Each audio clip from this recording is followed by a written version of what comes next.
Hi, this is Donna with the Waldorf Connection, and I am here again to talk with you about your tip of the week, or actually answer your questions. And this week's question is a great question that I got from a mom about acceptance and Waldorf, and actually how not to alienate ourselves from our family and from our neighbors. And this is a really, really big topic that I could go on with for a long time, and we are doing an entire course on that in our homeschool academy. But just for the purposes of this answering the question, I'm just going to kind of give you my take on it and what I think, because it is hard. We have chosen a different path than a lot of our friends and our family and our neighbors and our people that go to our same church and well-meaning relatives. And so the first thing is that they don't understand, kind of what we're doing and why we're doing it. So, you have to decide, at what level you want to go into. So, you're talking with a neighbor may be different than trying to explain it to your mother-in-law or your sister or whatever, or your best friend who lives on the same block that your children play with.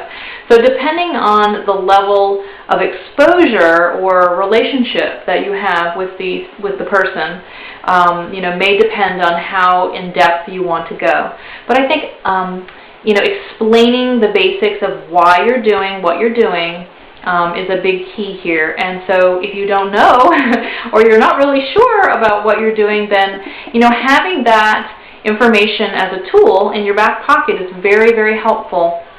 And we're going through this kindergarten month right now, so this is really perfect and leads right into it, because this is the time that most families find Waldorf, because they're like, what do we do? Do we send our children to preschool or kindergarten, and what are we going to do? And I'm not ready to send them away and have them start having homework in kindergarten and learning to read. So it's this whole, taking a gentle approach to academics, and we don't want to say delaying academics, because it really is, letting a child be a child, let them play. That's their main job at this point, and to bring the academics when they're developmentally ready for it.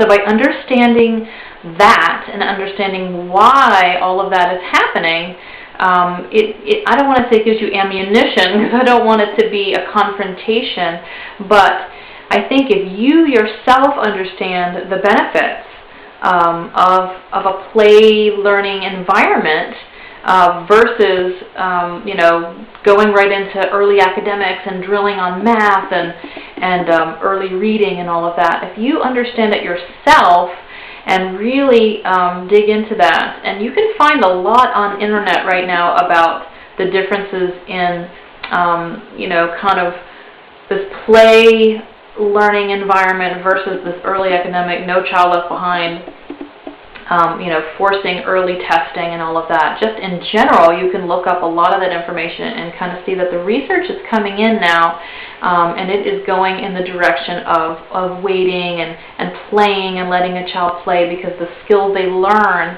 in those years of play, social skills and cognitive skills, and it all helps later on with the reading and with all of the things that they'll have plenty of time to learn as they get a little older and into the grades. As far as the other things that we do in Waldorf that may be, different than others, of course the big one is screen time, right? No TV or limited access to screens and computers and iPads and iPods and all of those things that are now so prevalent that weren't even around just when I started a few years ago. So, there is a line there that you have to decide, what's right for your family, how Waldorfish do you want to be? There are those who stick to it by the book, and there are, kind of Waldorf inspired, and everyone in between, I've learned from all the families I've talked with over the years.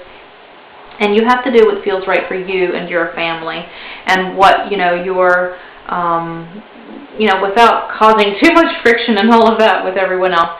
So, you decide what's good, and I talk about this in my rhythm coaching.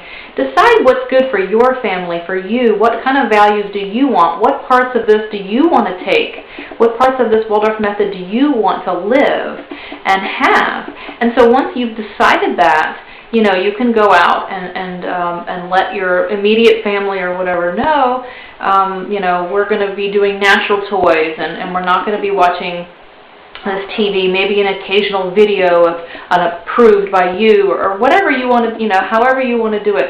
And you just got to stick to it. It's hard sometimes. I found that I still have some issues after all these years, where people think my children are a little sheltered. And I'm like, yes, I'm so glad that they are, because there's plenty of time for them to know all of the things, that are going on out there, and they'll be able to accept it when they're ready to be, to accept it. So, I think it's about keeping an open line of communication and not, belittling what someone else has decided to do. That in your family, that's not what you've decided to do. And there's a fine line. Most of it is about confidence, that you're on the right path, and this is the path, even when it gets tough. People are looking at you, thinking, I don't know, she's a little strange, or whatever, that you're on the right path. And it's having some support. And that's why I'm so glad you're here in my community, because we get what you're doing. You're not by yourself. So, anyway, I have a great audio that is in, I think, on our on our purchase page over on our store, about play groups, creating play groups and festivals, which talks about dealing with other people. And then there's also one that I did with Eugene Schwartz about computers and Waldorf, where he goes into a little bit more information about that and how to